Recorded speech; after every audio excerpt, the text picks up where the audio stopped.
Hi, this is Miss Lou, and today we're going to be talking about color overlays. So in a previous video, when you learned about hue and saturation, you learned how to change the color of something in an existing photo, and then you also learned to colorize parts of a black and white photo. So I'm going to show you a second way of adding color to a black and white photo, but this is a little bit of an easier way. Both methods are correct and work well depending on your application. So in the previous example, we used a black and white eye, and you selected the iris, or what would normally be the colored part, and you used the hue and saturation menu to add a color to that iris. You would be able to do the same thing to this black and white photo. You could make a selection, you could colorize, and then choose your color. However, if you did that with this whole photo, you'd either have to have big sections of color, or you'd be using a lot of time to make little tiny selections and changing and colorizing each piece separately, which is way too time consuming. So I'm going to show you an easier way of coloring an all over black and white photo. This is also closer, I know I mentioned it before, to what photographers used to do with black and white photos in using a very transparent paint to colorize photos. So this is kind of the same way. So let's go ahead and get to it. This is one of my original photos, and it is in color, but for the purposes of this tutorial, I turned it black and white, and then I bumped up the levels just a little bit to give a difference between the shadows and the highlights. If you can find a photo that has a really good contrast in highlights and shadows, your overlays are going to look a lot more sharp. There's a very definite difference between a colorized black and white photo and a photo that is natural or was taken in color, and you'll see what I mean when I show you the finished result.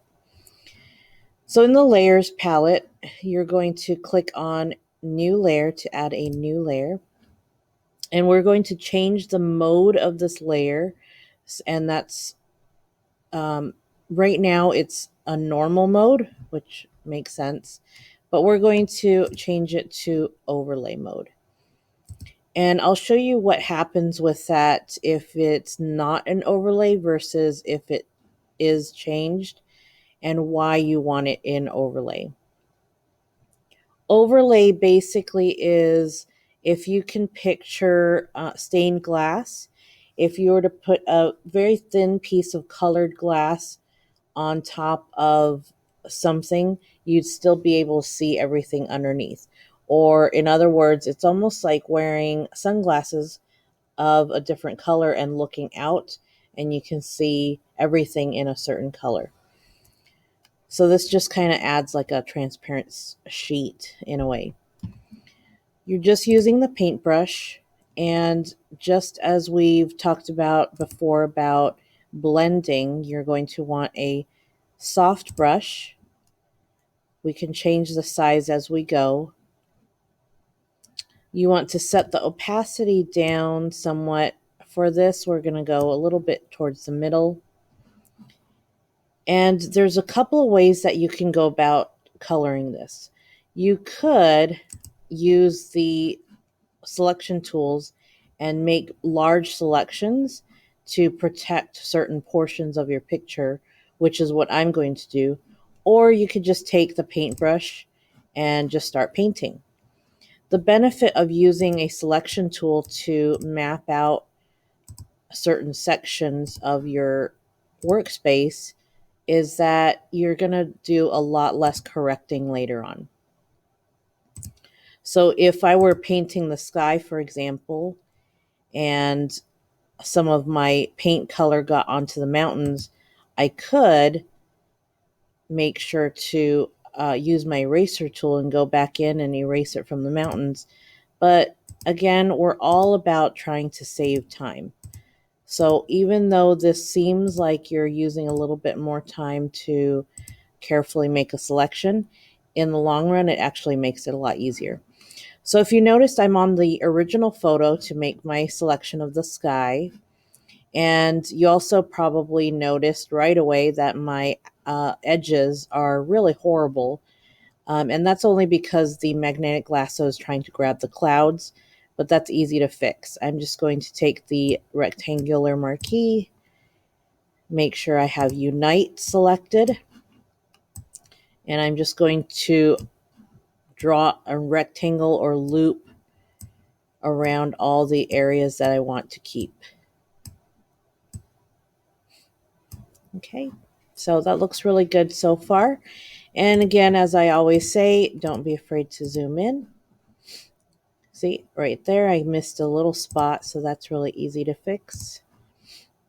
You can use the hand tool to move yourself around the workspace. That way you don't have to keep zooming in and out. Here's another little spot I missed.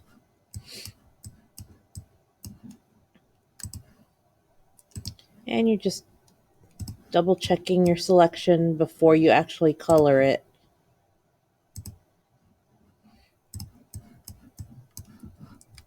There we go. So now I'm just going to use my paintbrush and I'm going to select different foreground colors. And you can be as realistic or unrealistic as you want when you're painting this way. And that's one of the beauties. Oops. Now, I forgot to mention that once you're done with your selection, you actually want to be on the overlay layer. So the fortunate thing is I really didn't do much painting before I realized what had happened, and I wasn't clicking 50 million times and overwriting the history.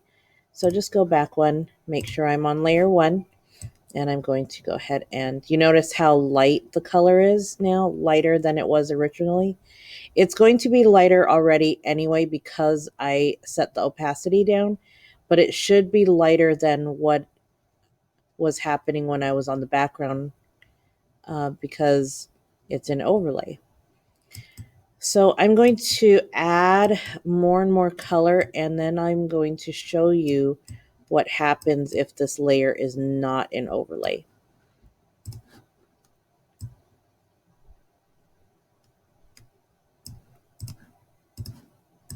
I'm going to go ahead and grab a bigger brush. And by having a soft brush, I can have these two colors blend together really nicely.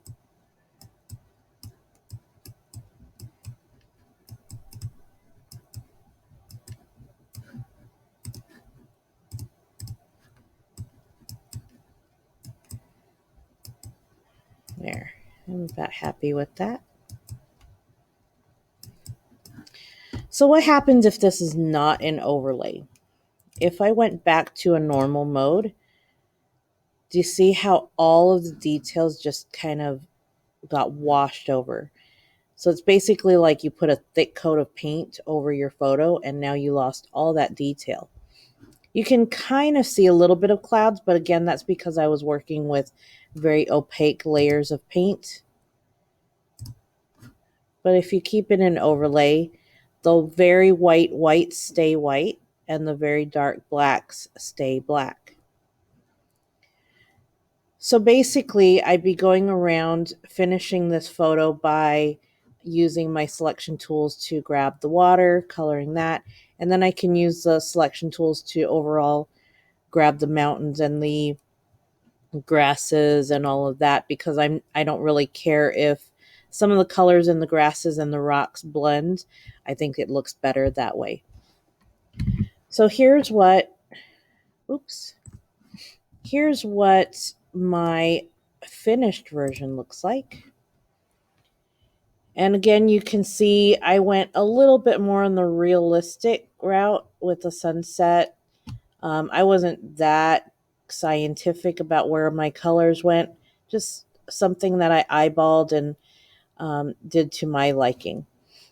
But you can also see that by doing different colors than what I did here, I have a different feel going in on this picture. So you can do all kinds of different effects, and like I said, you can make your landscape look a little bit more alien. So this is how you use the overlays to paint a black and white photo. You will be practicing on your own as well, and if you have any questions, please let me know. Thank you for watching.